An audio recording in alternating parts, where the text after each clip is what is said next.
Magandang umaga po at ngayon ay araw ng Sabado, March 22. Happy birthday sa aking kapatid na si Nen. Okay. So ngayon, pagpatuloy natin ang ating pag-usapan. Ang objective ko rito ay mabigyan ng kaalaman ang mamamayan para alam nila, base sa kaalaman na makukuha nila, sila na mismo magdedesisyon kung tama ba ang pangyayari na ginawa sa pag-aresto kay Digong o hindi. Kayo na po bahala magdesisyon dyan. Bigyan ko lang kayo ng mga batas na dapat niyo gamitin. Okay? At ito naman po ay simbolo lamang po ito na ako po ay vlogger na hindi po ako nagiging vlogger na pabor sa isang tao just because gusto ko siya. At hindi naman ako vlogger na kukontra sa tao kahit na alam ko ay may karapatan din siya na nilabag. Patas lamang po tayo sa paningin sa batas pa ako nakatingin, sa issue sa batas pa ako nakatingin, hindi sa tao. Kasi napansin ko po, marami po mga subscribers ko, nagsialisa na nga eh, ang nagalit na galit sa akin sapagkat sabi nila ay bakit daw kinukampihan ko si Duterte. So ang ibig sabihin naman po sa kanila dyan, sa pagtingin po nila ay dahil maraming ginawa si Duterte, aminin natin marami siyang napatay, hindi na maraming namatay sa kanyang pagiging presidente. Aminin natin na maraming ebidensya na papakita na inutos niya. Wala na ako doon. Kumbaga, ibahin natin ang tanong kung guilty ba siya o hindi. Kaysa tanong, tama ba ang pagka-aresto sa kanya o hindi. Kasi bakit po? Bakit mahalaga? Kasi po, base sa aking pag-aral, ay kung mali po ang pagka-aresto, ay mauwi sa wala ang inumpisahan kaso. Kagaya niyan, example lang, pamasok ka ngayon sa isang bahay ng tao na kilala na pumatay. Murder ang kanyang kaso. Dapat arestuhin siya. Kasi nga murder siya ang kaso niya. Meron siyang warrant of arrest. So ngayon, wala kang alam, suspetsa mo pa lang kung nandyan yung tao, wala. Pinasok mo. So nilabag mo ngayon ang karapatan ng may-ari ng bahay. Just because sa iyong pakiwari nandyan yung taong arestuhin mo. Next, another example. Ang base sa batas halimbawa ng droga.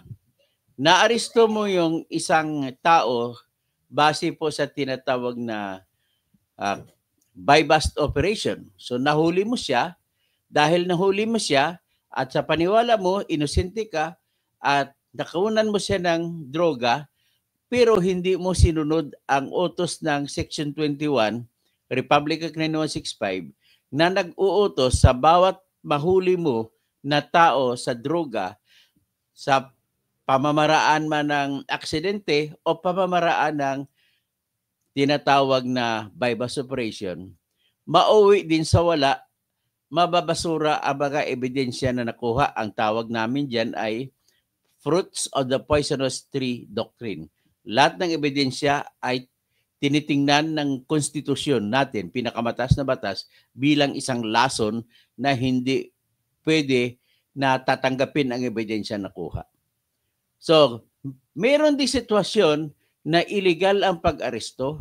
So, kung illegal ang pag-aresto, ay ang lahat ng ebidensya na nakuha sa taong illegal ang inaresto ay mauwi sa wala, magiging fruits of the poisonous tree.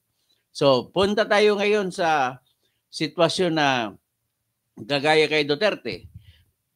Hindi naman may tatanggi na merong International Criminal Court Warrant of Arrest. Yan ang number 1. Number 2, titingnan natin ito sa analysis ng isang mathematician o isang engineer na kumbaga, given the situations, find the solution. Okay. May sitwasyon tayo, number 1, given. May batas na International Criminal Court. Tanggapable na yan. Hindi na natin makontra yan. Number 2, ang kopya ng International Criminal Court ay pinadala na daw sa kanila sa pamamagitan ng Interpol. So, Kung direkta man galing sa ICC sa pamamagitan ng equipment o facility ng Interpol, hindi na bale. Basta kay sabihin na natin na may kopya ng International Criminal Court warrant of arrest laban kay Duterte. So, pangatlo ay walang warrant of arrest na lokal sa ating korte na nagbibigay ng authority o kapangyarihan na pwedeng ipatupad ang warrant of arrest galing sa International Criminal Court. So, at number 3, wala rin pong maitatanggi na katotohanan sa nangyari. Inaresto si Duterte na hindi dinaan sa korte. Inaresto siya. Pagkatapos niyang aresto pala, ay hindi siya dinaan sa korte. So, sinakay na kagad sa aeroplano, pinapunta sa The Hague. Okay. So, iyan po ang ating number 4, 4 na pangunahing konsiderasyon na totoo na hindi natin maitatanggi. Ano pang ibang bagay na hindi natin maitatanggi? Na meron din pong Article 59 sa Rome Statute o batas na sinusunod ng International Criminal Court, at ang batas po na ito ay nagsasabi, Article 59 sa ulit-ulit, na nagsasabi na kung sino man ang taong maaresto dahil sa warrant of arrest ng International Criminal Court ay dapat dalhin kaagad sa korte ng bansa kung saan siya naaresto. Okay. At katotohanan naman na hindi nila dinala. So yan ngayon, mga 7-6 na ang mga katotohanan na hindi natin maitatanggi. Tapos, ang kasunod ay ang katotohanan na hindi natin maitatanggi. Mayroon po tayong tinatawag na Section 2, Article 3 ng ating konstitusyon na nagsasabi, no warrant of arrest shall issue, a warrant of arrest shall not issue, or no warrant of arrest shall issue except upon probable cause to be determined personally by the judge. Pag sinabi judge, local judge natin. After examination under oath, the complainant and the witnesses he be produced, and particularly describing the search, the place to be searched, and the things and persons to be seized, or kung sa person, arrested. So, ganun ang ating batas pang 7. Ngayon, pang 8, meron tayong Section 1 sa Article 3 ng ating Constitution na nagsasabi sa Tagalog, walang sinuman ang pwede mapagkaitan ng kalayaan, buhay, at kayamanan kung hindi dumaan sa proseso ng batas. O walang sinuman ang mapagkaitan ng patas na pagtingin ng batas, walang sinuman mapagkaitan ng patas na pagtingin ng batas. Sa English pa, no person shall be deprived of life, liberty, or property without due process of law, nor any person shall be denied the equal protection of the laws. Yan ang equal protection clause.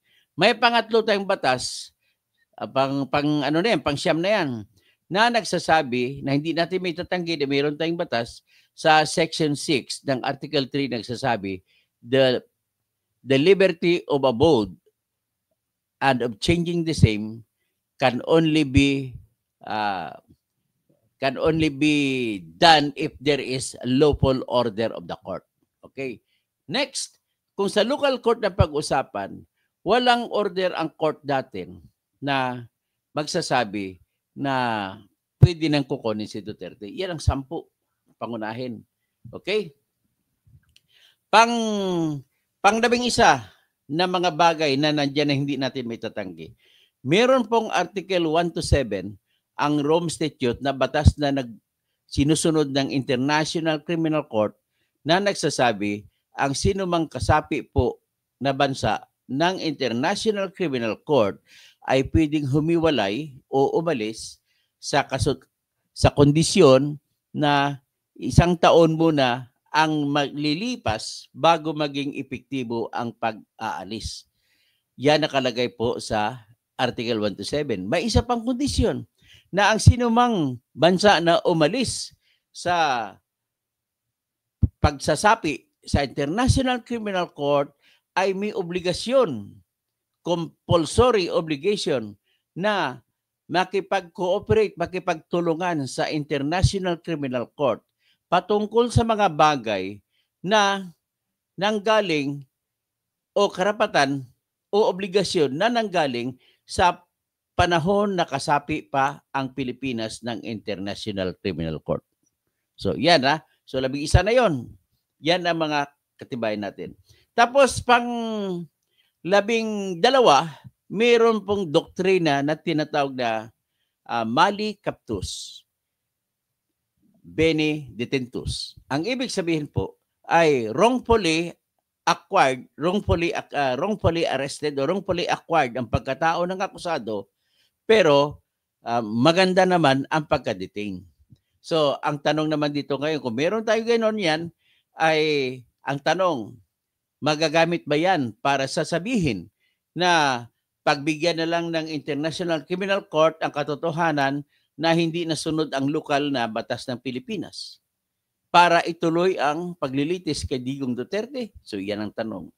Tapos, may pang-12 tayo na given na nagsasabi sa lahat po ng mga international trials, criminal trials, ay hindi po lahat ay gumagamit ng doktrina na mali captus, bene detentus. So, sa katotohanan na gano'n ang ating nakikita, i-analyze muna natin. Okay? So, but nevertheless, I'm making full disclosure na ako po, ang conclusion ko dyan ay illegal ang pagka-aresto sapagkat hindi dinala sa korte si Digong Duterte. Yan pong aking matinding conclusion base po sa available na batas.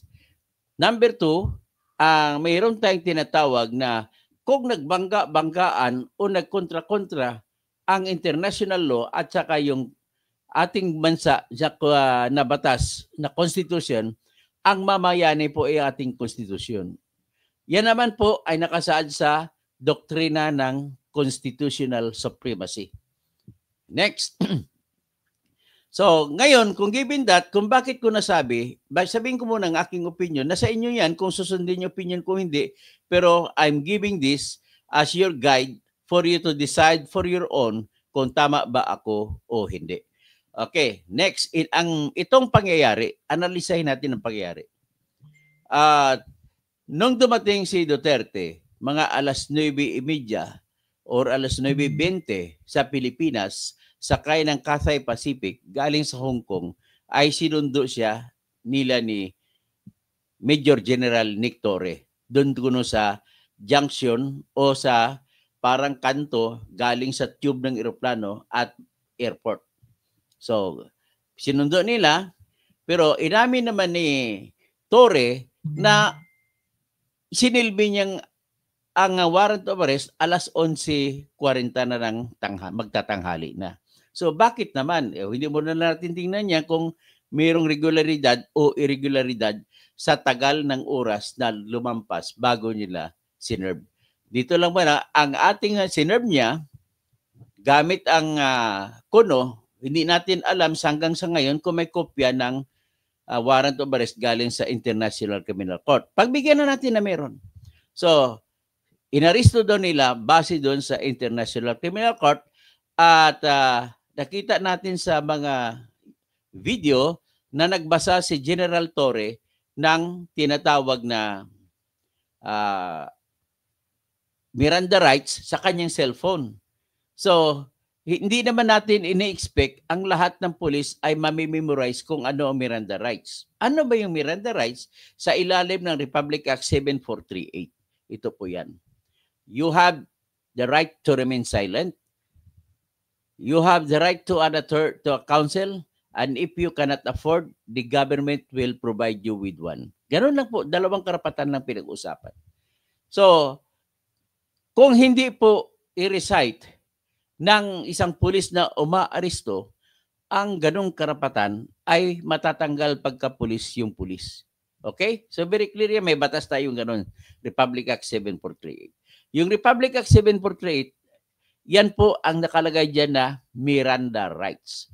So iba pang karapatan na meron sa Republic Act 7438 ay yung may utos na huwag mong harangan ang mga abogado ng sinumang akusado. At may utos na yung sinumang abogado ng akusado ay pwedeng mamasyal sa kanyang kliyente anumang oras, kahit 10 oras ng gabi. Walang sinasabi. Pero kung ibang tao, kung kamag-anak ang bibisita, kailangan visiting hours lamang. So yan ang batas natin sa lokal. Ngayon, kung ganun po, ang utos ng Republic 7438 na babasahan ang mga inaakusa, so natural, susundin yan at sinunod nga ni Major General Nicolas Torre. So sinunod niya. So pagkatapos nung sinabi niya, you have the right to a counsel or attorney, ang problema lang, hinatak niya mga attorney. yan ang hindi ko maarok kung bakit hinatak. At all times, ang utos ng batas na kailangan din ng akusado, ang abogado ay hindi mo alisin. At hindi pwede sabihin mo isang abogado lang sapat na. Hindi, karapatan ng akusado kumuha ng maraming abogado. Okay? So ang mga abogado ni doon na nakapasok ay dalawa, si Attorney Salvador Medialdea na dati niyang executive secretary at si Attorney Martin Delgra. Okay? Ang ibang abogado niya na nandun ay sa labas, hindi pinapapasok ni General Nicolas Torre. At ang mga ito ay si Attorney Sara Duterte na kanyang anak at saka si Attorney Silvestre Bello. Okay, so ganun po ang pangyayari. Hindi naman siguro yan, sasabihin natin na fake news yan. Totoo po yan. Okay, next. So ganun ang pag-aresto at hindi naman siya dinala sa korte. So hindi naman fake news yan na hindi dinala sa korte. In fact, inamin nga nila, pati si Undersecretary Nicolas Felix T. ay umamin na hindi nila dinala sa korte.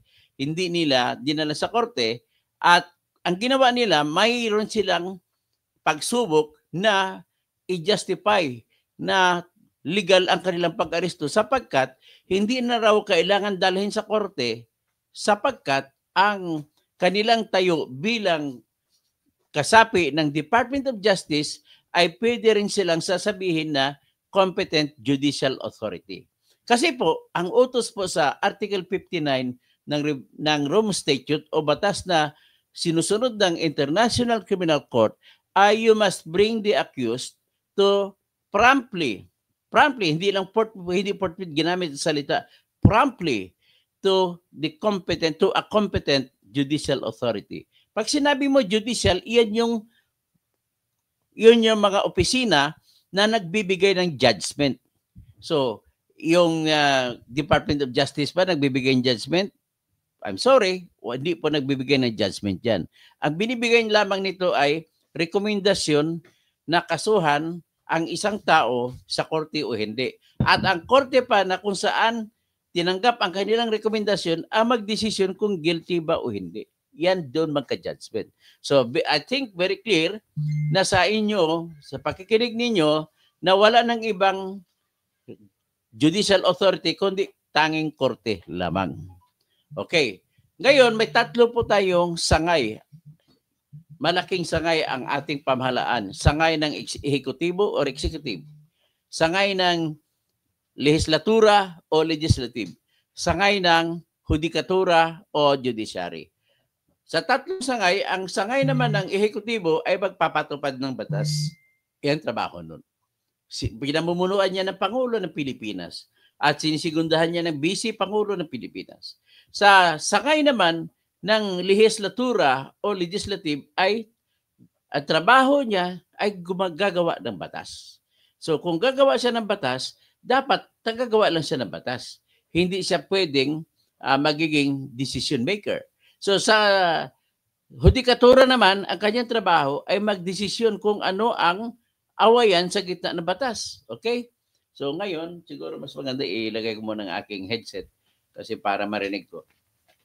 So, yan na, naintindihan ninyo. So, ibig sabihin po, hanggang sa ganitong pagsasalita ko, ay wala na pong duda na ang tanging katawan ng opisina ng pamahalaan na maitatangi mo o makukonsidera mo na competent judicial authority ay ang korte lamang. Pag sinabi mong korte, ano po yun? Merong Metropolitan Municipal Trial Court, merong mga Regional Trial Court, merong Court of Appeals, merong Sandigan Bayan, merong Court of Tax Appeals, at pinakahuli, Supreme Court. So, 6 na level.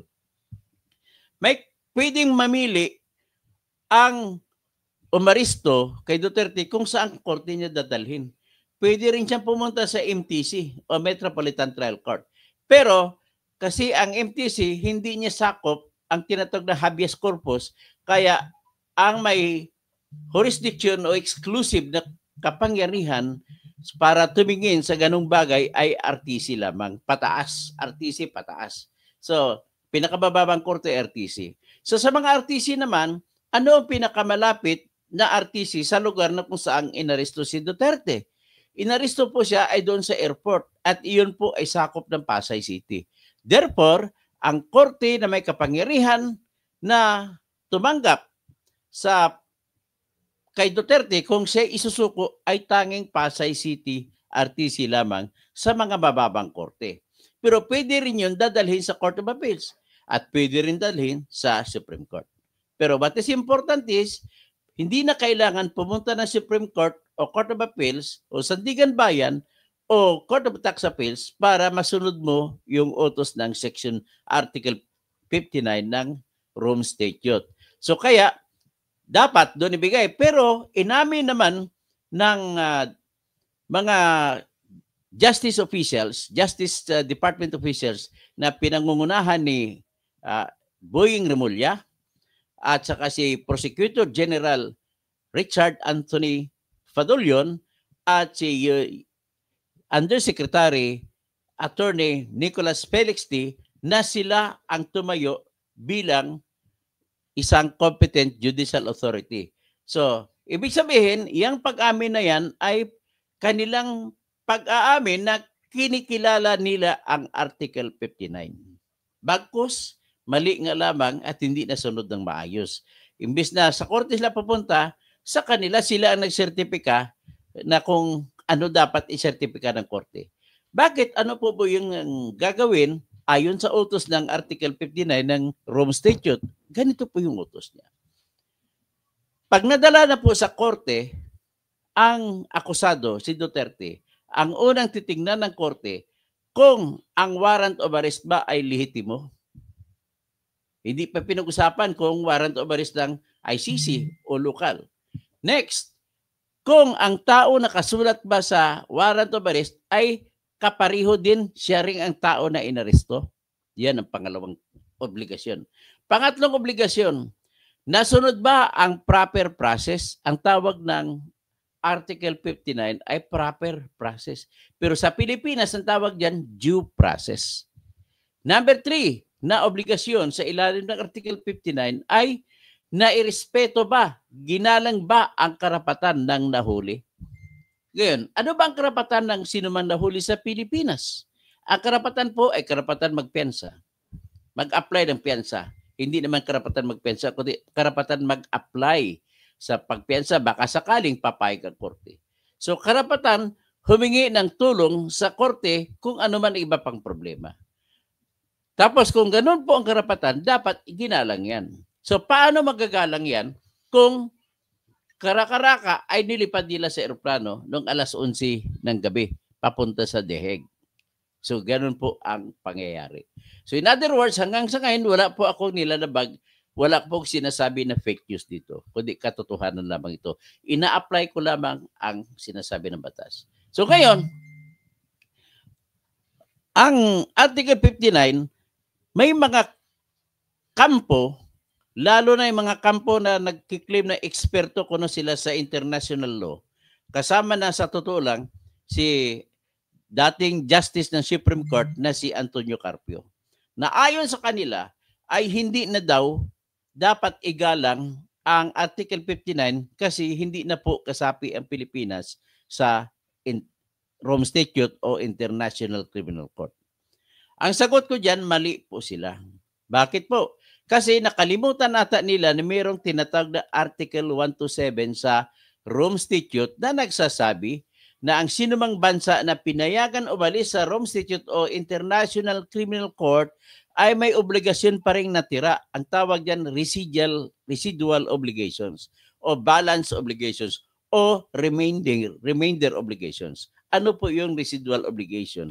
Number 1 ay kailangan ang epekto ng pag-alis sa Rome Statute ay 1 year after na maihulog mo ang notice of withdrawal doon sa office ng Secretary General ng United Nations. Sa gana ng Pilipinas, hinulog ni Duterte at ng kanyang inutusan ang pag-withdraw ng Pilipinas o pagkalas ng Pilipinas mula sa International Criminal Court noong March 17, 2018. Pagkatapos niyan, kung ganoon, ibig sabihin, kailan maging epektibo ang pag-alis ng Pilipinas sa International Criminal Court? So, base sa Article 127, yan maging epektibo to the earliest, ang pinakamaga ay March 17, 2019. So, sa mga tweed, hanggang March 16, 2019 lamang ang mga krimen na ginawa sa Pilipinas ni Duterte ang pwedeng lilitisin ng International Criminal Court. Okay? So, next, mayroong obligasyon sa Article 127 ang Pilipinas na kung mayroong obligasyon na lumabas mula sa mga facts, mga krimen na nangyari sa panahon na kasapi ang Pilipinas, ay obligado ang Pilipinas na makipagtulungan. Kasama sa obligasyon ng makipagtulungan ay yung pag-aresto. Okay, so in other words, hindi nila pwedeng i-argumento nila ni Justice Antonio Carpio, nila ni Dean Ralph Sarmiento, at yung iba pa na nagkiklaim ko no na law expert, at may isa pa niyan si Joel Butoyan, Attorney Joel Butoyan, na accredited siya na abogado sa ICC, na kung ako tanongin nyo, mali po sila sa pagsasabi na hindi na kailangan sundin ang Article 59. Bagkus, ang katotohanan naman na isa pa, pang 13, ay wala pang decision ang International Criminal Court kung pwede ba na dapat masundin ang Article 59 o hindi. Antayin natin. Pero ako ay dahil ang pabor ng batas, kung ito ay malabo, ay nasa prinsipyo yan na ibibigay sa mga akusado. So, ako po, tinatayuan ko po ang aking argumento na nagsasabi na obligado pa rin ang Pilipinas sa pagsunod kung anong inuutos ng Rome Statute sa Article 59. Okay? So, bagkos, dahil hindi na sinunod, inamin naman nila na hindi na sinunod, hindi nila dinala sa korte, bagkos ang pag-amin na sila ang tumayo bilang korte ay nailabag na nila. Okay? So kung nilabag nila ay illegal ang pag-aresto kay Duterte. Yan po ang tinatayuan ko na conclusion. Kung ano man ang conclusion nyo, huwag nyo po akong awayin. Kasi ako lamang po nakatingin sa kung ano ang batas. Huwag nyo sasabihin na ako ay DDS. Huwag nyo sasabihin na ako ay anti-BBM. Bagkus, titingnan natin ang mga isyu bilang isyu, hindi bilang tao. Kung nagkataon na papabor kay Duterte, wala akong magagawa. Ganun lang po kasimple.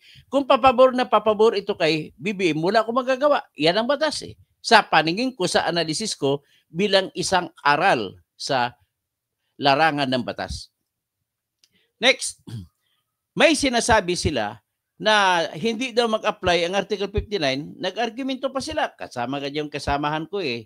No? Hindi ko nang bagitin kung sinong kasamahan ko sa aming partido na nagsasabi na dapat daw hindi na igalang yon dahil meron namang Section 17 ng Republic Act 9851. Tanong, pwede ba yan? Ang sagot, hindi po pwede kasi kung susundin mo yon, para mo na rin ipinagkanulo ang sarili nating konstitusyon na nag-utos na dapat ay dadaan lahat sa korte. Bago arestuhin ang tao, dapat dadaan kayo sa korte. Kasi ang nakautos dyan sa Section 17, pwede mong isuko. Pero hindi naman nagsasabi dyan na nagbabawal na dadaan sa korte. Bagkus, hindi mo po pwede magagamit yan na dahilan para magiging excuse kayo sa hindi nyo pagdaan sa korte. That is my strongest point actually. At naniniwala ako na mananaig dito yung batas natin na hindi pwede na gagamitin ang Republic Act 9851 para magiging excuse ka sa pangangailangan ng warrant of arrest ng ating korte. Kung magkabangga-bangga man, alin ang mas mataas? Konstitusyon o yung batas? Mas mataas po yung konstitusyon. Kahit na doon lang tayo huhugot sa Section 1 na nagsasabi, no person shall be deprived of life, liberty, or property without due process of law. Nor any person shall be deprived the equal protection of the laws. So, ibig sabihin, kung susundin natin ang Section 17 ng Republic Act 9851, ay hindi na natin dinaan sa proseso. Huhulihin natin si Duterte at ibigay na sa Netherlands. Ganun po ang epekto niyan. So, ibig sabihin, kinontra nito ang ating konstitusyon sa Section 1 mismo. Next, kinontra din ang konstitusyon sa Section 2 ng Article 3. Ano pong sinasabi sa Section 2? At the right of persons against unreasonable searches and seizures as to the effects, papers, and houses shall be inviolable. No warrant of arrest or search warrant shall issue except upon probable cause to be determined personally by the judge after examination under oath of the complainant and the witnesses he may produce, and particularly describing the place to be searched and the things or persons to be seized. Pag sinabi mo persons to be seized, arestuhin yan. So, ibig sabihin, para mo na rin dilabag ang Section 2 kung ipadala mo si Duterte sa kagad-agad, dali lang, kung ipadala mo si Duterte sa dahil kagad na walang daan sa, hindi dumaan sa korte. Kasi inuutos na tanging judge lamang ang may kapangyarihan na magdesisyon kung gagamitin ang warrant para tanggalan ng karapatan sa kalayaan si Duterte. Okay? So, next, may pangatlong constitutional law na nilabag dito. Yung pangatlo po na yun ay yung tinatawag na Section 6 ng ating Constitution na nagsasabi na dito the liberty of abode and of changing the same within the limits prescribed by law shall not be impaired except upon lawful order of the court. So yan sinasabi, dapat dadaan lahat sa korte. Okay? So tatlong batas na sa constitutional law ang nagsasabi na dumaan sa korte. Lahat ito ay nilabag ng mga grupo ni Nick Torre. At inaristo na niya, binitbit na niya, kahit may sakit yung matanda, pinadala na kagad doon. So, ang ibig sabihin, pasensya na kayo kung nagagalit kayo sa aking stand, but I will never go against my stand na illegal ang pagka-aresto. Okay. Ngayon, dahil napatunayan ko na illegal ang aresto, ay dito naman tayo susunod. Ano ba ang mangyayari kung illegal ang aresto? Ito ba ay itutuloy ang trial ng ICC kay Duterte? Ang sagot ko dyan ay hati ang opinion ng mga lahat ng eksperto at lahat ng international or tribunal sa buong mundo. Hati. May iba na tanggapin, may iba na hindi tatanggapin. So with that, I concede na hindi natin masiguro kung talaga bang papalayain si Duterte o itutuloy ang kaso. Ngayon, kung tatanungin naman natin, titingnan naman natin ang abogado ni Duterte na si Attorney Nicholas Hoffman na isang British-Israeli lawyer na naipanalo niya na at least yung dalawang kaso na crime against humanity ay naipanalo niya na naipa-acquit niya yung president ng Ivory Coast. Ivory Coast ba yun? At saka, hindi, marami, dalawa. At saka may iba pa siyang pinanalo. So, ibig sabihin, ay talagang magaling siya na abogado. So sa galing, kailangan po kasi sa larangan ng pagtatrial, kailangan po ay hindi lang alam ng abogado ang batas, kundi magaling siya dumiskarte, magaling mag-argumento. Yan po ang katotohanan sa larangan ng pag-aabogado.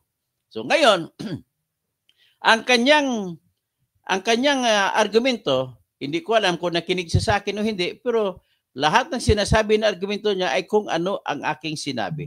Na kapag illegal ang pag-aresto, ay hindi matatanggap ng International Criminal Court ang akusado at hindi nito pwedeng lilitisin. Yan po ang aking tayo, with due respect kay former Justice Antonio Carpio, kay Dean Ralph Sarmiento ng University of St. Lasal Bacolod College of Law, at saka kay Attorney Joel Botoyan na isang ICC accredited lawyer sa Pilipinas at iba pa.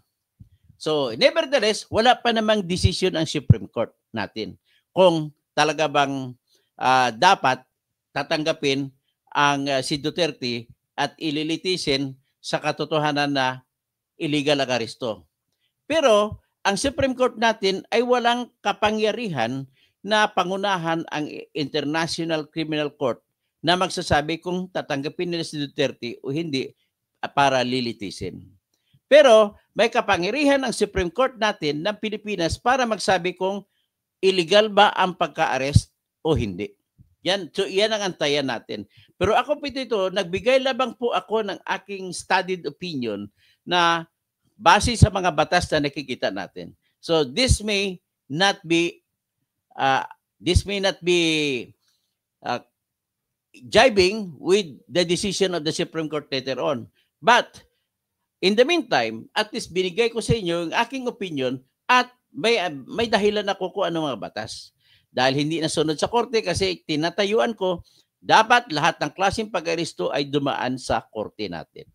At ito naman, klaro naman, hindi dumaan sa korte. Yung iba naman dito, marami tayong mga kababayan na hindi makamove on. Ang gusto nila, kung marami ng pinatay ito, ay hindi na dapat bigyan ng due process. So, wala rin po sa ating batas, sa ating konstitusyon, nagsasabi na kung ikaw ay mamamatay tao, ay hindi ka na idadaan sa due process. Lahat po tayo, kahit akusado ka na pumatay ka na marami o hindi, igagalang pa rin po ang iyong due process right. Ganun ba labang po tayo? Kailangan angat natin ang ating kaisipan sa mas mataas na antas at hindi tayo po susunod-sunod sa bugso ng ating damdamin. Okay? Yan lang po ang aking masasabi. Ngayon, sinabi ko na hati, ano naman ngayon ang katibayan ko na hati? So, ang argumento naman ni Attorney Nicholas Kaufman ay nagsasabi na dahil hindi maayos ang pagkaka-aresto, nalabag ang batas ng Pilipinas, ito ay, at nalabag ang Article 59, ito ay hindi matatanggap na sa korte ng ICC. Dahil matagal na siya, 30 years na siya nag-practice sa International Criminal Court, kabisado niya ang International Criminal Court. So ngayon, ito naman ang dahilan ko kung bakit, unang dahilan ko kung bakit hindi pwedeng tanggapin ng International Criminal Court ang katawan ni Rodrigo Duterte para lilitisin. Number 1 po.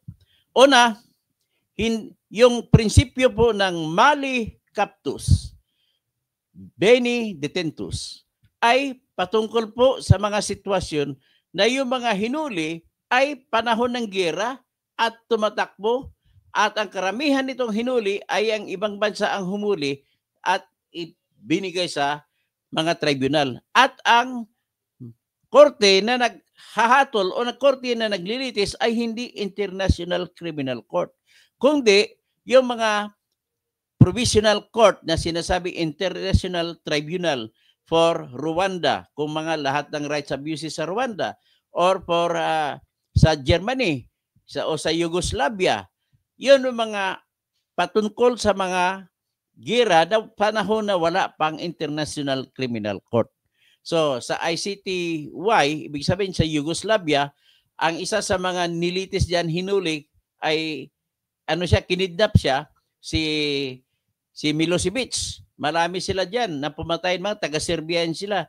Marami silang pinatay sa mga taga-Bosnia, taga-Herzegovina.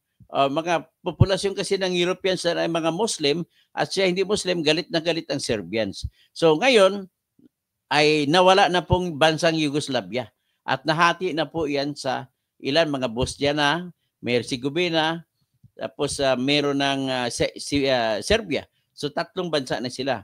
So ngayon, ganon din po ang nangyari kay Eichmann, number 2 na tao ni Hitler.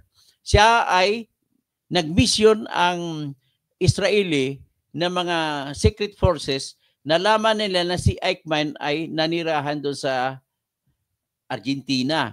So pasikreto sila, ilang taon nila sinundan at inabduct nila, ginamit nilang eroplano ng Israel at dinala sa bansang Israel.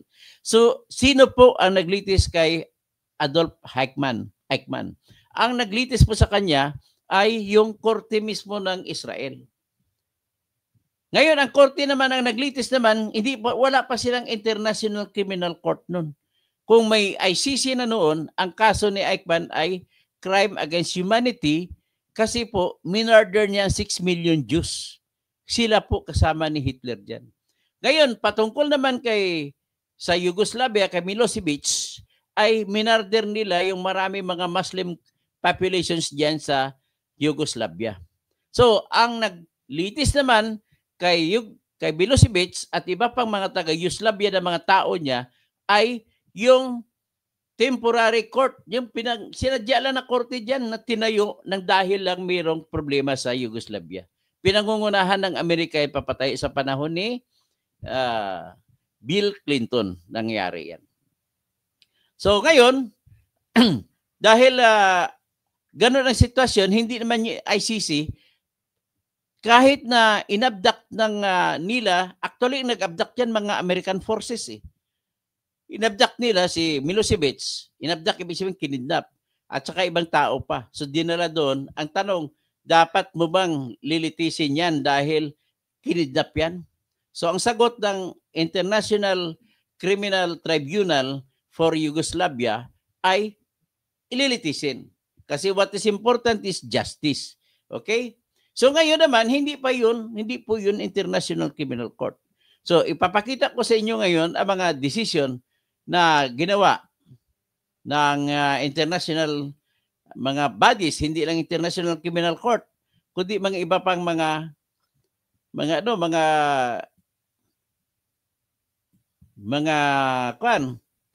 mga korte sa international. O ito, may papakita ko sa inyo. Ito, i-share ko ang screen.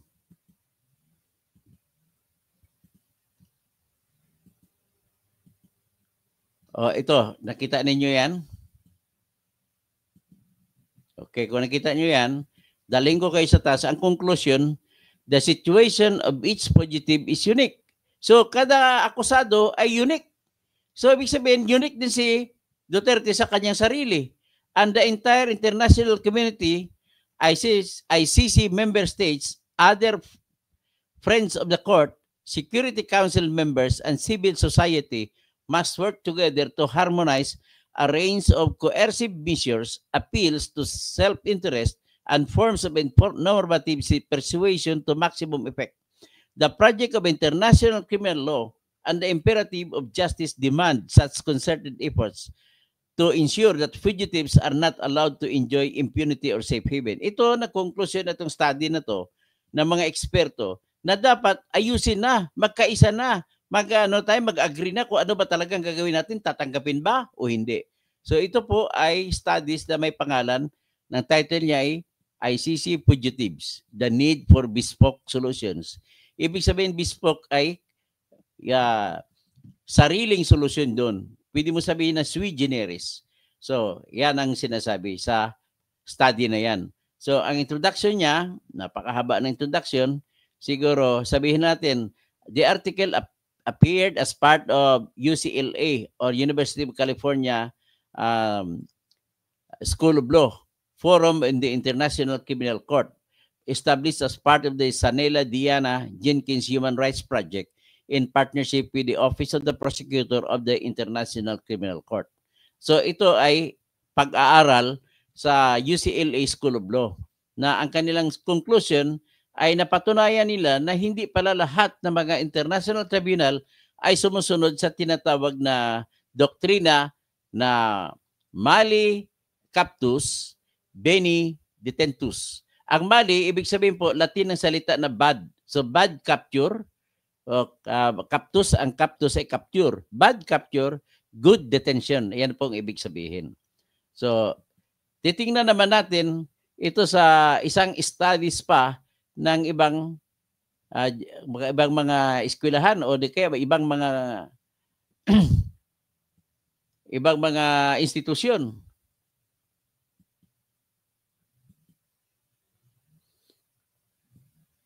Okay.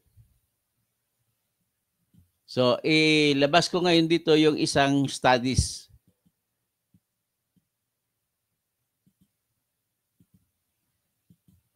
Ito.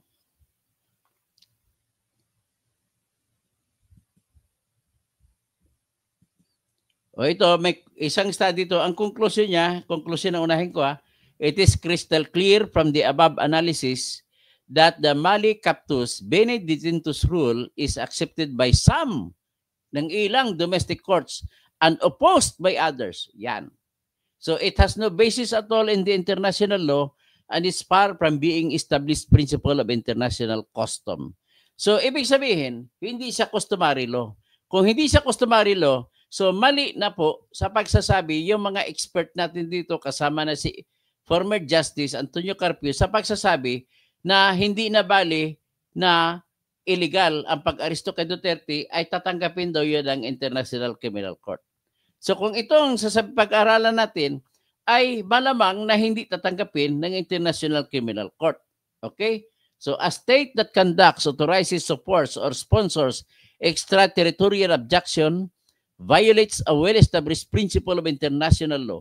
When one state exercises its police power in the territory of another state, it exceeds its sphere of jurisdiction to prescribe, permitted under international law, and it violates fundamental tenet of international law that the respect for the sovereignty and territorial integrity of states.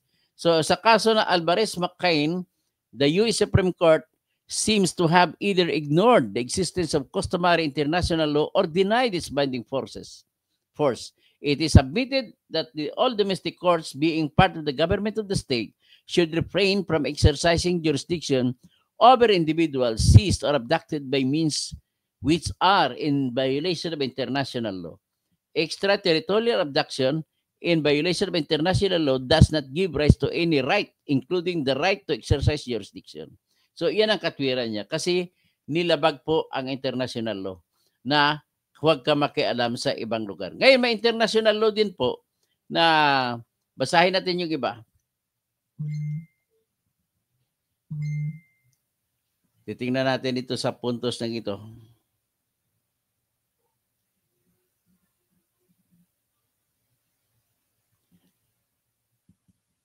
So, in other words, ang isa lang ang pinaka-klaro dito. Labag po kasi sa human rights, sa Universal Declaration of Human Rights, yung pag-aresto na walang mandamiento de aresto. So, because of that, magagamit din ng argumento ng abogado ni Duterte para ipipilitin nila na hindi dapat itatrial si Duterte.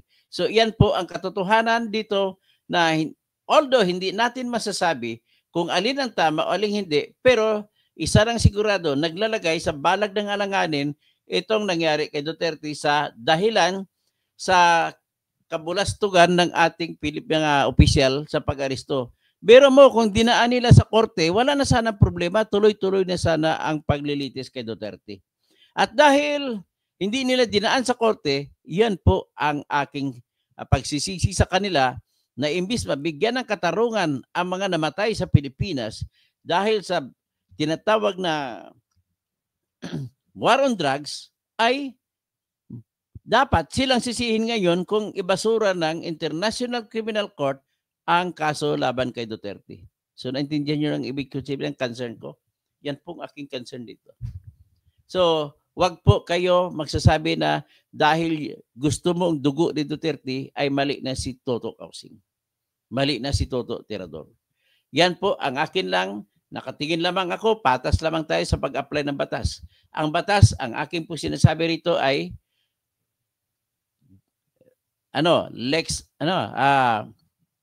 dura lex, sed lex. The law may be harsh, but it is the law. Sundin natin ang batas. So ngayon, dahil hindi niyo sinunod, kayo ang dapat sisihin. Ha? Bongbong, mga tao mo ang dapat sisihin. Bakit niyo sinadya yan na hindi idaan sa korte? Napakadali lamang, 35 minutes o 10 minutes, andun na ang si Nicolas Torre, dalhin niya sa Pasay City RTC. Napakalapit. Tapos sabihin mo, meron kasi mga DDS na nagbabantay. Ano ang mga gagawin ng DDS? Tao lamang sila, wala man silang baril. Ang mga dadaan dyan, ang dadala, isang batalyon na pulis ang dala bit-bit ni Torre. So ganun po ang aking concern dyan. So papayag ba ito sa sitwasyon ganito? Well, marami na nagbabasa sa akin yung mga anti-Duterte. Ang problema po sa inyo, sasabihin ko lang po katotohanan, mukhang hindi kayo marunong gumalang ng batas. Kahit man kanino papabor ang batas, kahit man sa pumatay ng 10 man yan o 1,000, wala tayong magagawa kasi iyan ang batas. Ulitin ko lang, wala akong kinakampihan dito at hindi po ibig sabihin na dahil kontra ako kay Duterte ay lahat na sasabihin ko na kontra kay Duterte at pipikit na lang mata ko sa mga batas na nilabag ay totoo na akong tao. Fake news ka. Ikaw ang fake news. Kapag sinabi mo, pag sinaramang isipan mo sa pagsasabi na walang karapatan si Duterte, fake news po yun. Klaro-klaro sa ating konstitusyon na hindi po pwede galawin yun. Isa pa, may karapatan si Duterte sa abogado, nilabag din. So, paano ngayon? Imbis na ipapakita ko yung mga video, hindi na siguro total kitang-kita nyo naman kung ano mang nangyayari. So, hanggang dyan na muna tayo at magtatawag lang ko siguro ng isa. Sabi ni Bong Flores, ginugulo mo na lang ang kaisipan ng mga tao. Ay, pasensya na Bong Flores, you are wrong there. Pasensya ka na po. Mali po yung kaisipan nyo po. Tapos si Sanity, SG ito, Got Ultimano, ilan ang anak nito tae ang adik? Wala naman tayong pruweba kung adik po yan o hindi. Bagkus, mayroon na po silang tinatawag na drug test at negative sila. Kaya magiging patas din tayo sa pagtingin sa kung anong fake news, anong hindi fake news. Tapos si Calisto Tomas, si Duterte galit sa Diyos. Kung galit man siya sa Diyos, karapatan niya pa rin po na igalang ang kanyang karapatan. Okay? Tapos, sino ba? Isa, SG ito, Got Ultimano, daming iyak, adik, ay sinasabi mo. Mga salita kasi po na walang pundasyon sa katotohanan. May ebidensya po ba kayo, SG ito, Got Ultimano? Si Seven Samurai, why would I waste time answering a mere commenter like you? My comments are directed to Kausing, not to you. O sige, Seven Samurai. Tapos ang tinitira, si Calixto Tomas naman, walang batas sa Pilipinas na si Duterte ang presidente, takot si Marcos sa gulo. Ano ba yan? Parang malayo po yan. Walang batas sa Pilipinas na si Duterte ang presidente. Tapos na po siya naging presidente po, Sir Calixta, Madam Calixta. So mukhang malabo po at yung pinikwento, mapasensya ka na po, hindi ko maintindihan. Si Cassandra Daisy, Seven Samurai, our issue here is they should have done it right. Ganun naman, kawawa naman ang biktima kung ma-absuelto si Duterte sa ginawa ninyo. Ronel Santiago, si Digong nga, hindi naniniwala sa batas. Hindi po yun dahilan dahil sa mamamatay tao siya at siya hindi naniniwala sa batas, ay tanggalan na rin natin ang ating obligasyon na sundin ang batas. Hindi po yan. Kasi wala naman po nakasulat sa ating batas na kung kriminal ay hindi na natin igalang kanyang karapatan. Okay? Sana man maghinahon kayo. Matuto kayong gumalang sa batas. Cassandra Daisy, it is still the ombudsman ang kaso na hindi simple ang congressman last week. It is still in the ombudsman ang kaso na hindi. Wala pa akong nakaalam na may dumaan po sa ombudsman ang kasong ito. Nandun pa po lahat sa Supreme Court. So, si Seven Samurai at Ronald Santiago, yes, tama, you don't give a bloodthirsty monster an even chance. Pag nakalaya yan due to technicality, papatay ulit ng tao. Hindi naman, paano naman siya makapatay niyan, Seven Samurai? Hindi na siya presidente. Paano siya makapatay? Diba? Nakapatay lamang siya noon. Ako naniwala ako na siyang pumatay noon. Pero dahil noon ay presidente siya. Pero sa ngayon, hindi na po mangyari yan.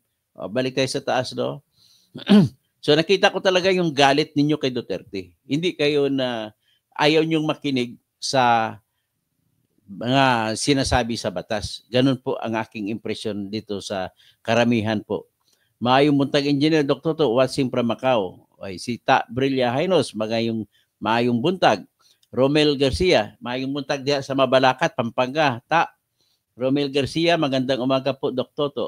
Mila Vianino, good morning Attorney Kausing. Dodds Donald, maayong buntag sir, watching from Cebu. Hindi ako bumuto kay Duterte noon. Pero yung mga pahayag mo, agree ako sa iyo. Salamat din po at naintindihan mong batas. Rogelio Tapado, watching from Los Angeles, California, USA. Mario Villar Dizon, morning po, Engineer Toto Kausing. Tapos, Lilith de la Cruz, didis na rin itong vlog. Hindi po ako DDS, Lilith. Gusto ko lamang po iklaro na ako ay nakatingin lamang po sa batas. Well, kung ano man yung basihan, ibig sabihin po ay walang lohika po ang dahilan mo. Para ka rin sa ibang mga kagaya sa ibang tao na DDS just because I am defending what the law is. Okay?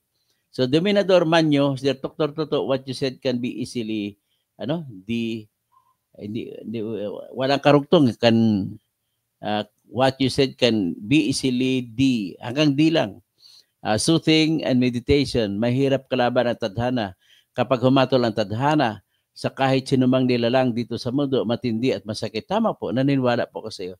Kapag tadhana ang nagtadhana, ay hindi na natin maibalik. Halimbawa, natadhana na crash ang aeroplano nagdala kay Duterte, ubos sila doon. Ganoon, tadhana din yun. So, mahirap kalaban ang tadhana. Okay lang, tapos na yan.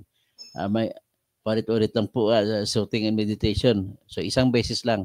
Si Chris Manicad, good morning po, Sir Doc Engineer Toto, Tirador Kausing. Salamat po. Lorita Chowa, kahit anong batas pa yan, pag nag-decide ang majority ng justice, kahit mali Leni, panalo. Yun nga. Kaya, big sabihin, andun pa rin ang pinakahuli. Abangan natin kung anong desisyon ng International Criminal Court. Patungkol sa kung ituloy pa ba nila ang trial kay Duterte o hindi. Abangan natin yan. Although, ang aking opinion ay hindi na niya dapat i-trial. Okay? So, ngayon naman, sa Supreme Court naman natin, abangan naman ang desisyon ng Supreme Court kasi obligado magdidesisyon ang Supreme Court natin kung aresto ba ay legal o hindi legal. Ganun lang po. So, Lorito Chowa, kahit anong batas pa yan ang nag-decide, ang majority, ay nabasa ko na pala yan. Bobby Cortez, good morning Dr. Toto Kausing, legal expert. Salamat po. Hindi naman ako masabi expert, pinag-aralan ko lang po ang batas. Sumusunod lamang ako sa batas. Bernard Magtibay, Dr. Toto, naging factor din po ba ang kanyang age? Opo, sa Pilipinas kayo na sa buong mundo, mayroon na tinatawag na senior citizen. At maging factor, siguro, ang pagbibilang ko sa kanya ay sa magandang kalagayan.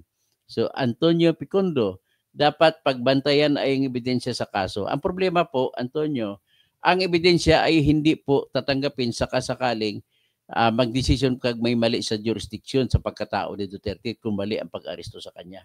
So Cassandra Daisy, no one should be deprived of anything. Constitution is our protection. Tama po yan. Jigs Kapukaw, tapos na po ang usapin yan. Attorney, Article 19, Rome Statute, Malicaptus, hindi po ina-apply ang Malicaptus Bene Detentus. Do not believe na yan po ang hard and fast rule. Pinakita ko sa inyo na maraming korte ang hindi sumasang-ayon. United Kingdom, hindi ginagalang ang Malicaptus Bene Detentus. Sa France po ay hindi ginagalang ang Malicaptus Bene Detentus. Sa Italy, hindi rin po ginagalang yan. Ilang bansa gumagalang. So, ibig sabihin, it is still a crown to be grabbed, up for grabs for everyone. Titingnan natin kung paano magdidesisyon ang International Criminal Court. At sa kabila namang banda ay confident to confident, kumpiyansang-kumpiyansa si Attorney Nicholas Kaufman na may papanalo niya sa pamamagitan ng ganong argumento.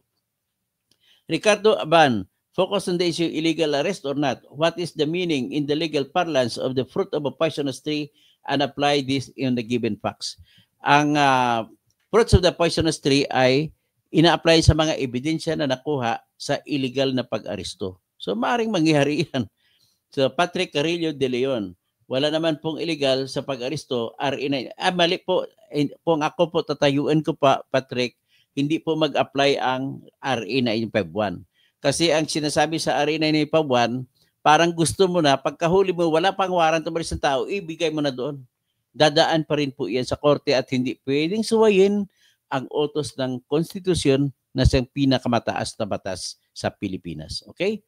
Huwag kayong maniwala dyan sa mga sabi-sabi ng ibang abogado dyan na kagaya, marami silang abogado dyan. Hindi, tinanong nga mismo si Antonio Carpio, tinanong si Christian Esguerra, kung kayo sir, kung kayo justice ay nandyan pa rin sa Supreme Court, okay na ba sa iyo na ang Section 17 RA 951 ay papayagan na i-implement kahit walang utos ng batas, kahit walang hindi duman sa korte? Alam mo ang sagot ni Antonio Carpio, hindi. Gusto ko idaan sa korte. Okay? So, Ronel Santiago, pero pag mahirap ka, maghili ka, nagnakaw ng mangga, diretso ka. May mga nagnakaw sa Pangasinan ng mangga, diretso sa kulungan. Si Lagalag Bugasius, Lit de la Cruz, alangan naman magbabangag siya, baluktot yan bangag mo. Okay. Mamerto Lawrence, Attorney Toto, bakit hindi mo sinabi ang dahilan kung bakit pinusasan si Mijaldea? Pinusasan po si Mijaldea ayon kay Nick Torre sapagkat po obstruction of justice daw ng gulo. So ngayon, binlag ko nung isang araw yan na mali po ang ginawa ni Nick Torre. Bakit mali po? Ang ginawa niya ay paglabag sa batas ng Republic Act 7438 na dapat hindi mo harangan ang abogado. That's the first law. Ang pangalawang batas na nilabag ni ni General Nick Torre ay Article 148 ng Revised Penal Code o yung siyang tinatawag na direct assault. Na kapag hinarang mo ang isang tao na gumagawa ng kanyang trabaho kasama ang abogado at mga teacher at mga pulis, ay ikaw ay parusahan sa pagkasala ng tinatawag na direct assault. Yan ang pangatlo. Sunod ay kung pinayagan ninyo yan, ay makakasuhan kayo, hindi lang criminal case, kundi matatanggal din po siya pagkapulis kung mayroong kakaso sa kanya. Kung mananalo yung kaso. Ha? Pero malamang mananalo po. So, Koy Grimm, may bagong sariling batas si BBM now ay wala po. Hindi po pwede batas ni BBM. Batas po ng Pilipinas ang dapat po. Okay? Para patas po tayo sa lahat.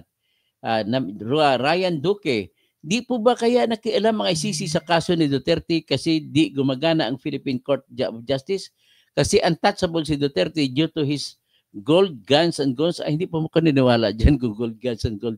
Inaristo nga siya eh. Bakit humingi si Duterte ng due process?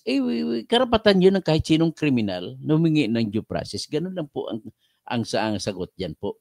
Okay? Kahit sinong kriminal may karapatan sa due process. Ganun lamang po. Si Klaus Simon, ang iba mga politiko nakikisakay sa inaakala nila malakas na political party pero kapag nanalo na lilipat, ganun po, nakakalungkot po ang ating mga politiko. Puro lahat po mga hunyango. Kung natalo ng isang partido, nagsialisan sila lahat kay Duterte. Pero nang panahon si Duterte, presidente, nandun sila lahat kay Duterte. Hindi man lang sila umaangal tungkol sa mga pinatay. O lahat yan, mga kandidato ni Bongbong, mga Duterte yan, si Erwin Tolpo, si Bong Revilla, o si Tol Tolentino, si Lito Lapid, si Tito Soto, si Panfilo Lacson, lahat sila. Lahat po sila, si Pia Cayetano, si Binay, si Villar, sino pang ibang kandidato nila. So lahat po sila makadidiis yan nung panahon si Duterte ang presidente. Ngayon, na hindi na si Duterte presidente, lipat uli. So iboboto nyo ba yung ganong tao? Pakiusap lang, huwag nyo na pong iboto ang kandidato ni Bingbong Marcos. Lahat po, walain nyo na yan. Lahat ng kandidato ni Didis, walain nyo na yan. So saan kayo mamimili? Doon kayo mamimili sa kailan wala pa akong final endorsement pero napupusuan ko na po si Heidi Mendoza, si Attorney Luke Espiritu, si Attorney Sani Matulak, si Franz Castro, yung mga magaling at least may katapatan. Pwede naman natin pabalikin uli sa Senado si matalino kasi rin ito si Bam Aquino. Ewan ko kay Kiko Pangilinan, nagdadalawang isip ako sa kanya. Kasi nung may event siya, inimbita pa niya si Marcos, ibig po sabihin ay may capacity siya na tatalon sa kabila-kabilang mga bakod. So Austin Group, Graho, ang gulo mo, Toto, yung administrasyon ni Duterte may karapatan ba? Bakit po ako magulo? Pakinggan mo po na maayos. Hindi po ako naging magulo. Nilalatag ko nga yung batas na dapat sundin po. Tabi tigil. Hindi po ako titigil hanggat hindi nasusunod ang batas. Pasensya na po, Osting Graha. Kung sino man kayo, mukhang hindi po ito totoo ang pangalan mo. Mukhang troll ka naman ni BBM. Kasi dalawa lang ang klaseng troll dito, pro BBM at saka pro DDS. So, lagalag, bogacious. Osting Graha, may karapatan ang matitinong tao, pero kayo mga adik, huwag di naman siguro adik ito si Osting Graha. Pasensya na, Osting ha. Pero hindi, sa tingin ko hindi ka adik. Cassandra Daisy, paano tayo lahat matututo ng tama kung pinipilit ng mga kuno expert ang mali? Talagang mali sila, I dare say. Mali po sila lahat. So, Hermes Polioso, good AM, Attorney Engineer. Mr. Silent, tama iba sino nga tama iba sino sinuportahan natin, correct ka, Attorney. Si Alden Lianyo Alag, tama na muna Migs ang bangayan sa isyu ni Tatay Diggs. Umamin at hindi nagsisi at mga ginawa, pero iba naman Migs yung isapin sa usapin sa kung itatrial o hindi. Ang panimulang trabaho dito, kung tatanggapin ba ang kaso o hindi, kasi klaro naman po na with due respect, very clear na warrant, illegal ang pag-aaresto. Abduction po yun ang nangyari. Pero pwede maituturing na illegal arrest lamang at illegal, hindi serious illegal detention, kundi arbitrary detention. Okay? Migs, tawagan mo nga si Alex Ramos. Siya pala yung hepe ng CICC. Tawagan mo, kumustahin mo. Hindi ko alam number niya. Bigyan mo ako. Tapos, Cassandra Daisy, gusto ko magkaibigan mo na malapit sa kusina for the win. Tapos, Ronel Santiago, Mr. Silent, pero same common enemy natin sila. 7 Samurai, sablay ng interpretasyon mo. Kausing, kita mo, dati ko subscriber pa ito si 7 Samurai, pero ganito sa akin. Sablay daw, mas credible ang paliwanag ni Attorney Gilbert Andres. Pasensya ka na, hindi po ako conforme sa paliwanag nila. They are just another impostor claiming to be experts pagdating dyan. Pasensya na po. Lagalag, Bungacious, Osting Graho, naguguluhan talaga ang isang tao kapag mahina ang pangintindi.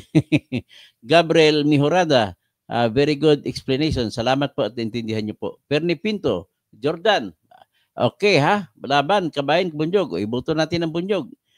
Cassandra Daisy, tatakbo rin ang mga yan pag may mangyari sa kanila sa mga abusado. 7 Samurai, wala kang napatunayan kausing interpretation kung lang ang sinasabi mo. Galit na galit si 7 Samurai. Hindi ko maintindihan ka. Dati kakampi mo ako kung magsalita ako kung ano sa batas, nagkataon na papabor kay Duterte, galit ka na. Parang ang pakiwari ko sa 7 Samurai, ang tanging katotohanan lamang ay kung bumanat ka kay Duterte. Yun ba? Mukhang mali naman ata. Wala sa tamang hulog, sa tamang lohika po yan. Pasensya na po. Romel Garcia, ano pong opinion, Doktor, tungkol sa hearing sa Senate doon po sa testimonya ni S.O. Jeremy? Ay, mali po si Rebulla doon. Sobrang mali. Sobrang mali. Na dapat dati nagsalita siya, kailangan dadaan sa korte. Ngayon, masasabi niya, hindi na, pwede na sa Section 17, RA 9851. Ay, nako. Kung meron tayo pong ganito mga opisyal, ay delikado po yung mga mamamayan. Aresto dito, aresto doon na mangyari. Hindi lamang patayan ang diniiniwasan natin, kundi mga aresto rin.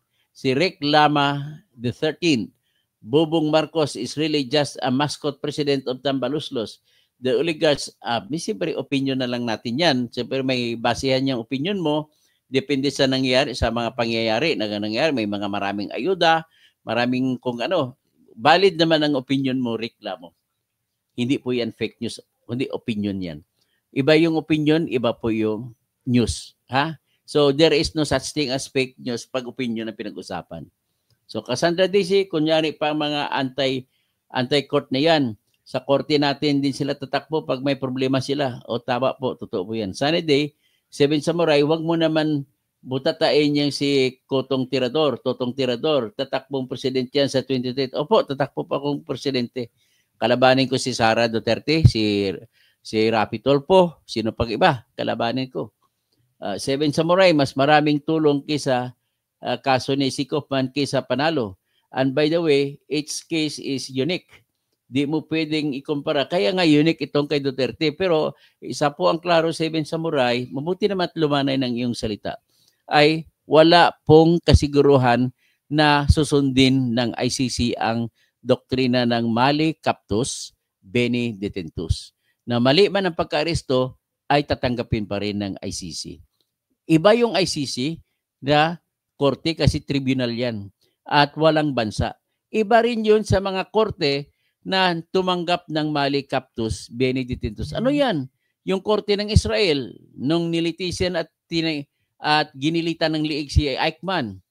Yung mga na-trial sa mga International Criminal Tribunal for Yugoslavia, yung binitay diyan si Milosevic, sinintensyahan. Tapos kay natandaan niyo may International Crime Tribunal din kay Saddam Hussein kung saan binitay si Saddam Hussein. Iba po 'yun, hindi po sila International Criminal Court. So iba rin po yung International Criminal Tribunal sa Rwanda. So kumbaga, maraming court na international pero naiiba ito, huling court, panghuli na korte na binuo ito ng ng lahat ng bansa, yung tinatag na International Criminal Court. So, sa ICC, hindi pa natin masasabi kung talagang susundin yung tinatawag na mali captus, bene detentus. So, Cassandra Daisy, Seven Samurai, sigurado ko, local court natin, ikaw tatakbo pag may kailangan ka. O Ronald Samurai, Seven Samurai. Jeric Alabar, Seven Samurai, paliwanag mo muna pag naging competent judicial, paano naging competent judicial authority ang DOJ? O, tama nga naman. Sunny Day, isa Cassandra Daisy, sigurado po yun si Samurai na hindi siya tatakbo sa Philippine courts kasi hindi naman siya Pinas nakatira. O nga, sa tingin ko lang sa abroad siya nakatira. Jeric Alabar, Seven Samurai, paliwanag mo muna ang yung magiging competent judicial authority. So, Cassandra Daisy, tinuturuan lang tayo na tumakbo tayo sa korte sa lahat ng problema natin. Tama po yan. Tapos ang korte kasi tinitingala natin na the last bulwark of democracy, the last bulwark of rights of the people. Si Sharif Nur Arif, Sir Dr. Toto Kausing, itong opinion ko, ano kaya ang gamitin natin yung nabiktima ni Rodrigo Duterte na mag-utos sa pulis, walang warrant din at due process? Yan nga po dapat ang solusyon po natin, Sharif, ay alam ko maraming mga kapatid nating Muslim na pinatay si Duterte dahil sa war on drugs na yan. Ang pinakasolusyon dyan sana, nung hinuli siya, dinaan sana sa korte. Total, hindi siya makawala eh. Wala na siyang kawala. Inantay na lang natin kung magbigay ang lokal na korte natin ng warrant, saka isinuko sa International Criminal Court. So sa mga Muslim CCE sa Channel Akan, happy Ramadan sa inyo lahat. Sa ngayon, alam ko, nagpapasting kayo ngayon. At magbubungay na makagandahan para sa Pilipinas, hindi lang sa BARM, ang pagraramadan nyo sa ngayon. At mabibigyan ng katarungan ang lahat ng mga Muslim na namatay at lahat ng Kristiyano na namatay sa ilalim ng war on drugs. Jeric Alabar, Seven Samurai, paliwanag mo muna paano naging competent judicial authority ang DOJ. Okay? So, Cassandra Daisy, sino pa? Ronald Santiago, good morning to sunny day. Seven Samurai, Ivan Mark, bilib ako sa paliwanag mo ng batas, Toto Kausing, kaysa kay Enzo Recto na masyadong biased. Pagbigyan niyo si kay Enzo, naintindihan ko lang siya.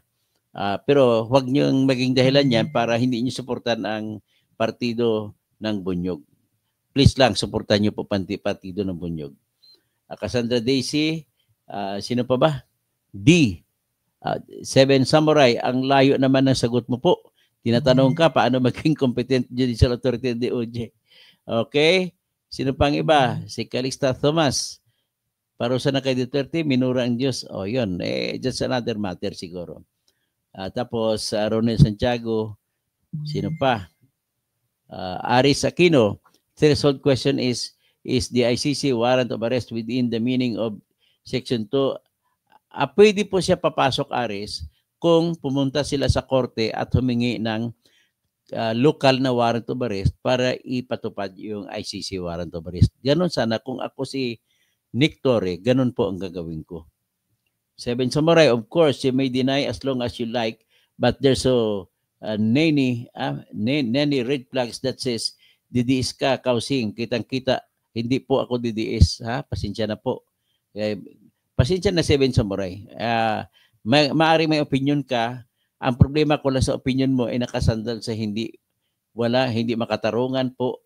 Ano pang dapat sumunod sa ebidensya para hindi tayo magulo. Kung ano naging opinion mo, ay dapat may basihan po kayo na totoong facts, hindi fake news. Si drawback by Branium, kaya nga may paglilitis, pag tinanggal mo ang korte, magiging barbaric country tayo. Tama po.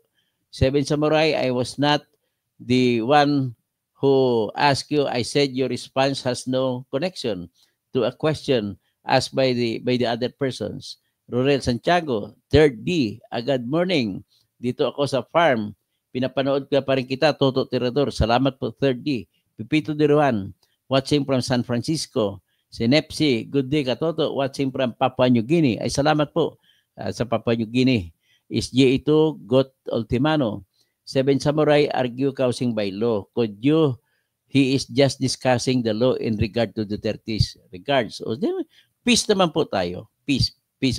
Alam ko baka sa tingin ko may kamag-anak po si Seven Samurai na namatay sa war on drugs. So naintindihan ko lamang po ang kanyang puot sa dibdib.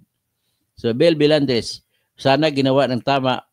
Pag ginawa lang sana ng tama, wala na tayong problema. There's no more argument. There's no more problem na baka hindi tatanggapin ang kaso laban kay Duterte. So click ATF TV. Wala na magawa mga opinion nyo. Nandun na hindi may magagawa pa rin opinion natin yan. At least maintindihan ng tao kung ano ang dapat na issue na bantayan. Okay? Kasi po, ang gagawin po ng abogado ni Duterte na si Attorney Nick Kaufman ay magsasampa po siya ng motion to dismiss o motion to stay.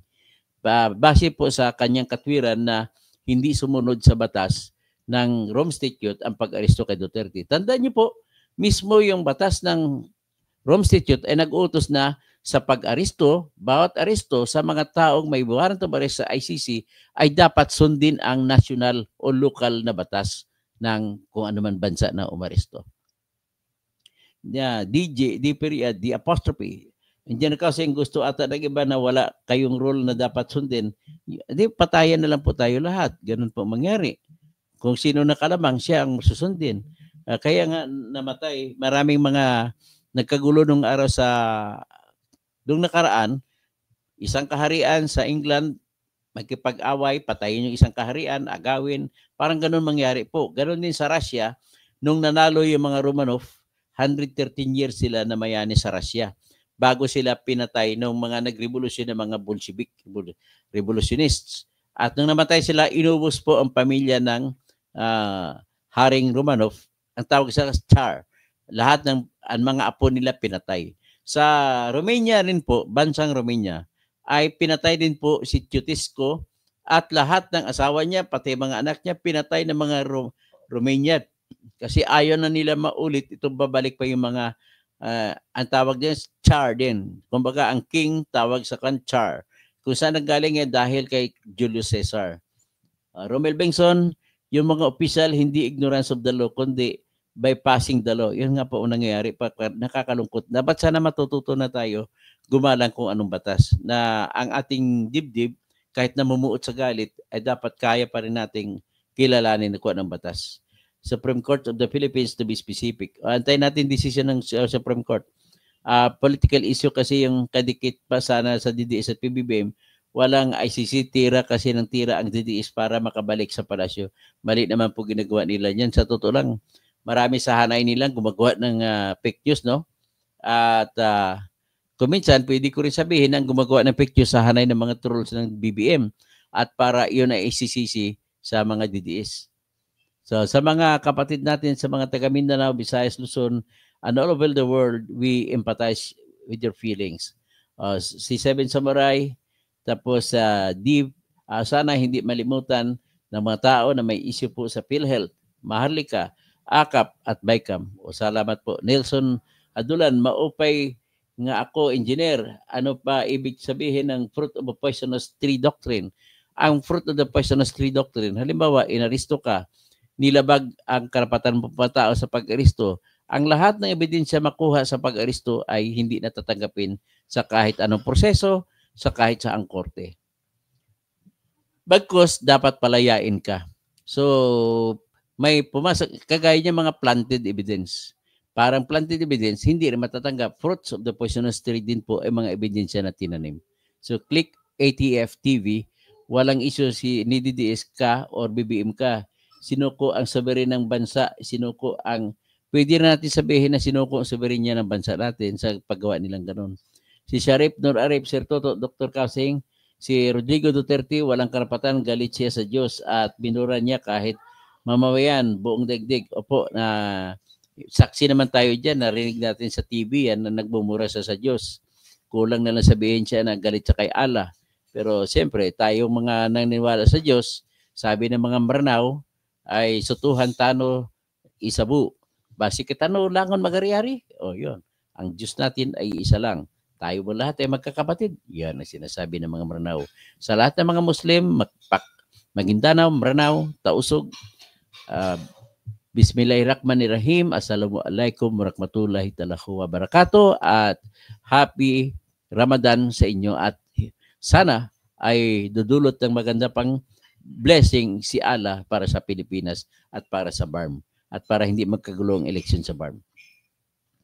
Your game is a scam shame. What will happen, for example, the Duterte's habeas corpus case is granted. Will it be enforceable? Okay, gusto kong discuss ito. Halimbawa, nanalo ang mga habeas corpus na kaso nila ni Duterte. Pero ang unang tanong, mananalo ba? Sagot, may posibilidad manalo. Anong dahilan? Sa katotohanan na wala na si Duterte. Ganito po yan, ang habeas corpus po ay isang petisyon na sinasampa mo sa kahit anong korte mula RTC, pataas, Court of Appeals o papuntang Supreme Court kung ang pakay mo ay questionin mo yung paghawak o pag-detain sa isang tao. Ngayon, ang problema kay Duterte ay wala siya sa Pilipinas. Nandun siya sa ICC. So, walang korte na may hawak kay Duterte. So, paano pa ngayon may papatupad ang pakay ng batas na habeas corpus? Paano may dala si Duterte sa korte? Hindi mangyari. So ngayon, ang ibig sabihin ba, dahil hindi na masunod, dahil wala naman si Duterte sa Pilipinas, dapat bang ibasura ng petition for the writ of habeas corpus? So ang sagot ko dyan ay hindi ibabasura yan. Bagkus, titignan ng Supreme Court natin at magdidesisyon sila dyan. Bakit? Anong dahilan? Kasi siyempre dapat moot and academic na. Ang pakay ay ipalabas ang tao. Paano palabas? Kasi hawak na ng ICC. Ganito lang po yun. Ay desisyonan ng Supreme Court yan, pabor o hindi, pero malamang pabor sa petitioner na mga anak ni Duterte. At kung magdesisyon siya na pabor, ang utos, anong dahilan, ang katwiran? Ito po may isang exemption to the rule ang babasihan ng Supreme Court dyan. Kung ang issue ay paulit-ulit at hindi man lamang na-desisyonan, hindi nagkaroon ng review, ay desisyonan nila once and for all para matapos na kung ano man talaga ang dapat sa sitwasyon na yan. They call it as the issues are capable of repeating yet evading review. So pag ganon, magpalabas ng symbolic power, mag-exercise ng symbolic power ang Supreme Court at ipatupad nila kung anong interpretasyon. Kung talaga bang dapat dadaan sa local court, diyan natin malalaman. Kung daan ba dapat sa local court natin, kung mayroong International Criminal Court na warrant of arrest sa susunod na pagkataon. So, yung mga tanong na yan, sasagutin po agad-agad ng Supreme Court yan. Bakit? Kasi may mga kaso pagkatapos ni Duterte, sinasabi po nila, wala pa akong balita kung totoo ito, na ang kasunod na palabasin na warrant of arrest ay si Bongo, si Bato, maaaring si Sara Duterte, si Oscar Albayalde, si Romeo Carabat, si Edelberto Leonardo, si Roina Garma, o baka naman madamay pa diyan si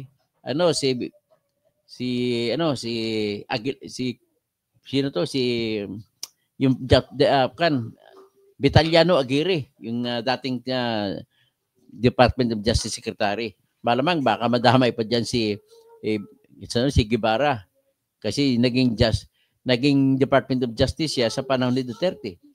So, yan po.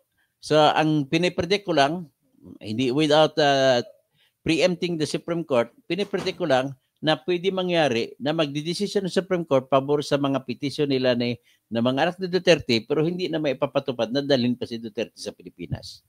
Kundi para lamang linawin na kung kailangan pa ba dumaan sa korte natin ang ICC Court Warrant of Arrest. Yan po ang aking nakikita dyan. Okay. So di Samurai, tinatanong mo nga anong desisyon ng Supreme Court, hindi nga dinaan sa korte ng Pilipinas. Tama po. Lerms BC, si Dr. Toto, agag epitom ng quote ng Bunyog, kung tama susuportahan, pag mali kalaban. Dapat ganun po yun. Anon Xavier, Dr. Toto, sabi ni Kapersi, ang government ni Marcos ay mga sindikato. Nagpatakbo dahil ito ay hindi ginagalang batas. O yan, nakita niya. Ginagalang, very clear. So di nakakahiya ang Pilipinas, pinapalabas lang ng gobyerno na ito kalibel ng mga mahirap na bansa sa Africa. Oh, parang African nation tayo eh. Click at ATF TV. Walang mangyari, puro putok-putok, mamatay na lang si Digong. Puro, yung nga, baka mamatay na lang si Digong dyan, hindi pa matapos yung kasong yan. Sa totoo lang. Hindi ko naman sa sinasabi na mamatay na sana dapat siya. So the obstruction of justice, kahit nakatayo lang, black siguro kasi mataba. Cassandra Daisy, lahat tayo ay may karapatan na tumakbo sa korte for help, for clarification. Bibin Pam, did this time may due process ba?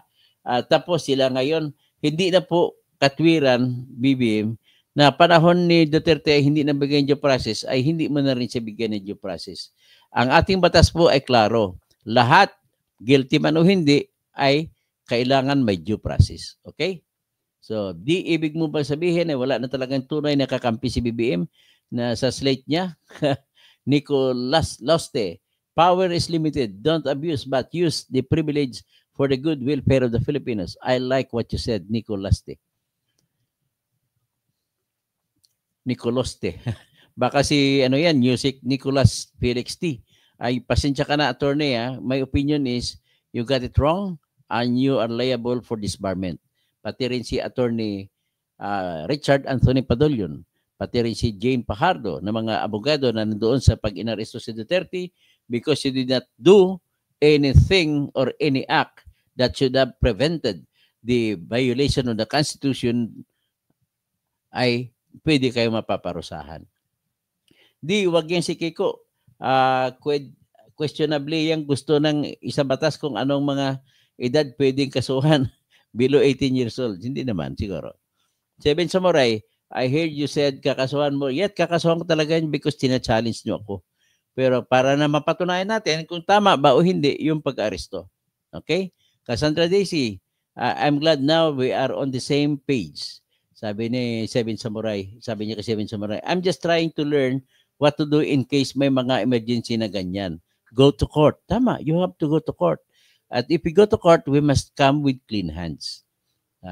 Seven Samurai, gusto nyo anti-Duterte lang sasabihin mo, wala na pake sa ano bang mga tamang proseso. Okay, Pipito ba to? Basta idol ko namin, Boto Tirador na mga maling paniwala, mabuhay ka. Salamat din po. SG2, Got Ultimano, kahit maglabas pa ng warrant ang ICC laban kay Bato ay mahirapan na si BBM. So, ibig sabihin, ang mag-benefit nito ay si Bato, si Bungo, si Sara, mga huling mga warrant of arrest, si Albayalde, si Karamat, General Karamat, si Colonel Leonardo Edelberto, si Colonel Ruina Garma, at iba pa. So, Bixby, reason why Lady Justice is blindfolded. Tama po, dapat hindi nakatingin si Lady Justice sa dugo, kundi nakatingin siya sa walang tinitingilan, walang pinipili. So grabe yung TRICOM kahapon. Verified daw lahat ng nasa AJK victim samantalang mayroon talagang tanim AJK. Seven Samurai, as I've said in your past vlog, I get it. Kung winawasto mo lang yung inakala mong mali, but your patutsadas are red flags. O sige, it's your opinions, I will give you the benefit of the doubt. Na mga radikal at mahirap na bansa sa Africa, o parang African nations tayo eh. So Bixby, if the poisonous tree doctrine is given importance, then I can predict an outcome. Ayan, at least alam mo na, naintindihan mo ang fruits of the poisonous tree doctrine. DCJ, okay lahat. wag sa isa si Castro. Bakit huwag naman, magbait naman, magaling naman si Franz Castro ah. Your game is scam, shame. The courts are organs of due process. If you cannot comprehend that role, you don't deserve your comment to be seriously considered. D. Hindi nga magagawa ng ICC trial ang war crime sa Middle East. O tama ka. Music lover, ang katotohanan ay may dalawang mukha. Ang tama sa iyo ay mali sa tingin ng iba. May puti, may itim, liwanag at dilim. May pumapaibabaw at may sumasailalim. Ang ganda ng salita mo, music lover. Cassandra Daisy, Seven Samurai, and Sunny Day, may natutunan kayo. The court is our last resort. Tama po yan sa lahat ng Pilipino. Maria Dolores Santos, karma is real. Si music lover, Bro Sunny, tapos Ben Reclamador, Nelson Hadulan, Katuto, ano komento mo doon sa tanong ni Karen kay Isael Jirimulla at kay Lambino na kung susunod ba ang due process kay Duterte? Ang sagot ko diyan, hindi po nasunod ang due process kay Duterte. Ganun naman po simple. Kamatis News, Tommy, magandang umaga Dr. Toto, paki-shoutout naman po taga Camotes Islands. Oy, mga taga Camotes Island dyan sa Visayas. Magandang umaga sa inyong lahat. Seven Samurai, Music Club sa day. Guys, sige. Good morning, Seven Samurai. I love it. Lerms BC, ang due process na pinagdidiinan ni Dr. Toto ay yung maling proseso na pag-serve ng warrant of arrest. Kasi pwedeng magiging butas yan na gamitin ng kalaban at maabsulto pa. Ang pinakamasamang mangyari, maabsulto si Digong dahil sa ginawa nila. Jefferson Chioco, good morning, Atty. Toto Kausing. Ben Reclamador, kahit anong tama, palagi yan meron nakikitang mali. Drawback, vibranium, basta wag na kayo magdroga, may masunog dito, walong bahay, tinuturong dahilan, nagsasyabu, pinagmulan ng sunog. Cassandra Daisy, next time na may ganitong sitwasyon, may talino na kayo sa local court, sa Supreme Court is there. O, tama. D. Ben Reclamador, parang naubos na ang viewers ni TUC. Tapos, Lerms BC, baka pag hinatulan yan ng huli na null and void, iyak kayo. Kaya habang may panahon pa, iayos ang proseso habang hindi pa ito dinidinig. Seven Samurai, tama po sinasabi mo, Lerms BC. Just a sincere but unsolicited advice, Sir Kausing, palitan mo na yung tirador, monikir mo, may negative. Ganun ba? So, anong gagawin natin? Pasensya na ha. Pag-suggest ka po, Seven Samurai, kung ano ay ilalagay natin dito. Attorney Kausing, hanggang saan kaya kakainin ni Yossi Claire ang pride niya? Pasensya na. Patawarin lang na si Attorney Claire. Johnny Lopena, Attorney Toto, sabi nga, ni Iso Jerimulla na done deal na yan. Ibig sabihin done deal nag-ano sila, may kutsabana pala sila. Si Ben Reclamador ay mahigpit kasi ang rules niya. So your game is a scam shame. Dr. Toto, from now on, Benny Boy is suggesting before your brag, you should polarize your opinions as documentation so to prevent fake news. Ridiculous. So music lover, palakpakan noon mga DDS pag may pinapatay. Ngayon, pangit po sa kailanman hindi naging maganda ang pagpatay ng tao. So, ganun lang po tayo dito. Si Ben Reclamador, Cassandra Daisy, your game is a scam shame. Law enforcement is also part of due process. Yes, you are correct. Music lover, ang ibig sabihin ng tirador ay hitman. Ganun ba? Ben Reclamador, sabi ni SOJ, dalawa daw pwede pagpilian, extradition or surrender. So ano kaya palitan? Birador na lang, wag na lang tirador.